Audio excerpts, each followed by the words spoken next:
The drug trade ran so rampant, and gang warfare was so ubiquitous in that part of Brooklyn that most people would take to the safety of their apartments at nightfall.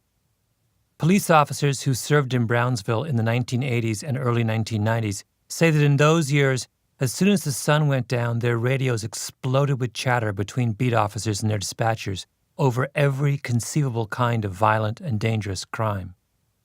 In 1992, there were 2,154 murders in New York City and 626,182 serious crimes, with the weight of those crimes falling hardest in places like Brownsville and East New York.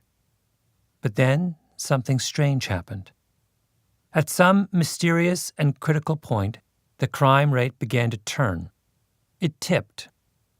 Within 5 years, murders had dropped 64.3% to 770, and total crimes had fallen by almost half to 355,893. In Brownsville and East New York, the sidewalks filled up again, the bicycles came back, and old folks reappeared on the stoops. There was a time when it wasn't uncommon to hear rapid fire, like you would hear somewhere in the jungle in Vietnam, says Inspector Edward Misadri, who commands the police precinct in Brownsville. I don't hear the gunfire anymore. The New York City Police will tell you that what happened in New York was that the city's policing strategies dramatically improved. Criminologists point to the decline of the crack trade and the aging of the population. Economists, meanwhile, say that the gradual improvement in the city's economy over the course of the 1990s had the effect of employing those who might otherwise have become criminals.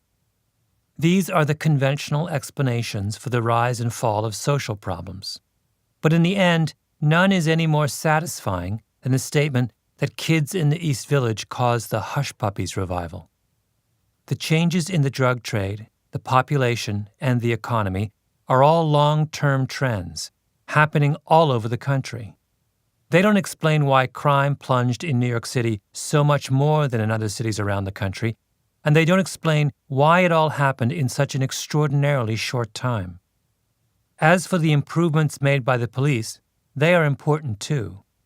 But there is a puzzling gap between the scale of the changes in policing and the size of the effect on places like Brownsville and East New York.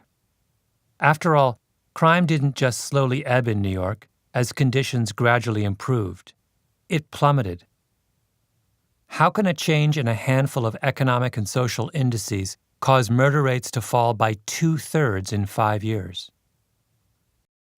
The tipping point is the biography of an idea, and the idea is very simple.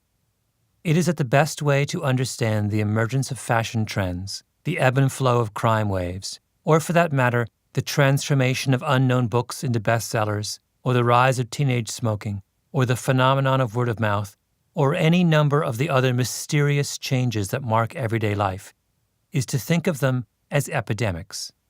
Ideas and products and messages and behaviors spread just like viruses do. The rise of hush puppies and the fall of New York's crime rate are textbook examples of epidemics in action. Although they may sound as if they don't have very much in common, they share a basic underlying pattern. First of all, they are clear examples of contagious behavior.